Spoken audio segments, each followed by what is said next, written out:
رسول اللہ صلی اللہ علیہ وآلہ وسلم نے فرمایا، ایک دن حضرت موسیٰ علیہ السلام بنی اسرائیل کی ایک جماعت میں بیٹھے ہوئے تھے کہ اتنے میں ایک شخص آیا اور اس نے آپ سے پوچھا، کیا آپ جانتے ہیں کہ دنیا میں کوئی آپ سے بڑھ کر عالم موجود ہے؟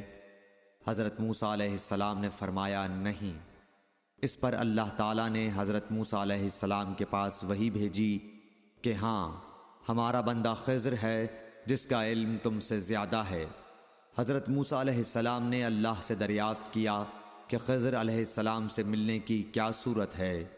اللہ تعالیٰ نے ایک مچھلی کو ان سے ملاقات کی علامت قرار دیا اور ان سے کہہ دیا کہ جب تم اس مچھلی کو گم کر دو تو واپس لوٹ جاؤ، تب خضر سے تمہاری ملاقات ہوگی۔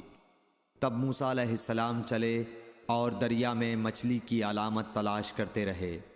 اس وقت ان کے ساتھی نے کہا، جب ہم پتھر کے پاس تھے کیا آپ نے دیکھا تھا؟ میں اس وقت مچھلی کا کہنا بھول گیا اور شیطان ہی نے مجھے اس کا ذکر بھلا دیا۔ موسیٰ علیہ السلام نے کہا، اسی مقام کی ہمیں تلاش تھی۔ تب وہ اپنے نشانات قدم پر پچھلے پاؤں باتیں کرتے ہوئے لوٹے۔ وہاں انہوں نے خضر علیہ السلام کو پایا۔ پھر ان کا وہی قصہ ہے جو اللہ نے اپنی کتاب قرآن میں بیان کیا ہے۔ صحیح بخاری حدیث نمبر 74۔